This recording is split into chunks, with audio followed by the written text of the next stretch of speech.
Welcome to Grand Online Academy. I'm Dr. Abdursaq. Today we're talking about homonyms. Homonyms. So before we start the lesson, make sure that you share the video and also give us a like. The other thing I want to tell you is that we are taking new online English classes as well as Arabic classes. So if you want to study these online, you can contact us at the numbers that we put at the down of the screen. Assalamu alaikum, kusoo dhawaada Grand Online Academy.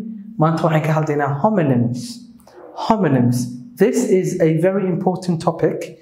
Sidoo kale waxaan qaadanaa classyo online oo Arabi iyo English ah. Marka si aad nala soo xiriirto nagala soo xiriir nambarada xagga hoose aan ku soo qornay. So let's start the lesson. Homonyms. Homonyms. Make sure that you pronounce that correctly. Homonym. Homonym macnaheedu waxa weeyaan laba shay bay noqonaysaa. Homonyms are divided into homographs and homophones. Homo macnaheedu waxa weeyaan waa isku mid. Shay isku mid weeyaan. Homo. Homograph waa laba eray oo qoraalka iskaga mid ah. Graph waa spelling xagga qoraalka ay iskaga mid yihiin. But of course they do have different meanings. حقي معناها كوكل دوينهم. Examples بينو كل جماعة. And homo waa isku mid. Homo phones. Phone waa dhawaaqa iyo codka. حق dhawaaqa iskaga mid yihiin laakiin way kala duwan yihiin. So these are the examples. So let's do them, okay? So make sure that you type 2 homographs and 2 homophones in the comments.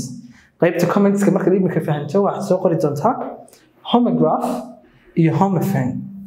Okay, let's start. Homographs, same spelling, different meaning. Waxay iskaga mid yihiin xagga spellingka ama qoraalka. Different meaning. Macnihii bay ku kala duwan yihiin. For example, I live in Turkey. I live in Turkey. Okay. Waa kan homograph ku kan weeyaan. You can watch the game live. So live and live. There's huge confusion that most of the Somali people do. Live waxa weyn waa ku noolahay weeyaan. Live.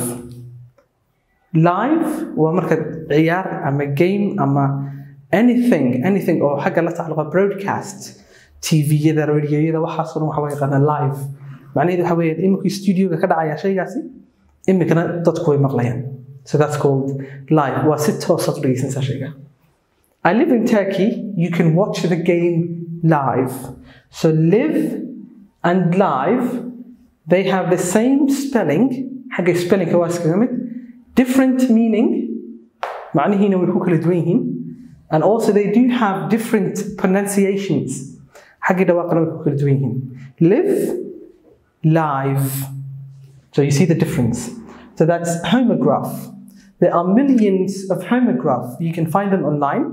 Marka waxa laga doonaya comments-ka ku soo qor laba homograph. Homograph 2. Okay, homophones. Same pronunciation, different meaning. Xagga dhawaaqay iskaga mid yihiin. Laakiin xagga macnaha waxa weeyaan way ku kala duwan yihiin. Iyo xagga dhawaaqa. waayahay xagga dhawaaqa waa isku mid laakiin waxay ku kala duwan yihiin same pronunciation and different meaning xagga macnaha ay ku kala duwan yihiin. Okay, so this is an example. He read the lesson aloud. He read the lesson aloud. Read, so this is the past form of read. laakiin waa isku mid xagga qoraalka. Read. He read the lesson aloud. عشرك وحو أخري كرب وأخري وقيلي سحوق بعشرك وأخري. She is allowed to travel freely. She's allowed to travel freely. وحلو أقول يهي allowed وأقول شيء مك. إن السحرة أصعد عشر freely. So one more time. He read the lesson aloud. So aloud and allowed. So you see the pronunciation is the same, but the different thing is the meaning as well as the spelling. He read the lesson aloud. She is allowed to travel freely. Okay, so I hope that the lesson has been very helpful. So make sure that you write down in the comments with 2 homographs and 2 homophones. Okay, so sidoo kale waxaan xasuusinayaa that we're taking new online English classes. Class online oo Englishka baa qaadanayna as well as Arabic. Arabigana waa idinku soo biirinay marka nala soo xiriira nambarada xagga hoose ku qoran. I hope this has been very helpful. Right now you know a lot about homonyms as well as homographs as well as homophones. So that is the end of the lesson. See you next time.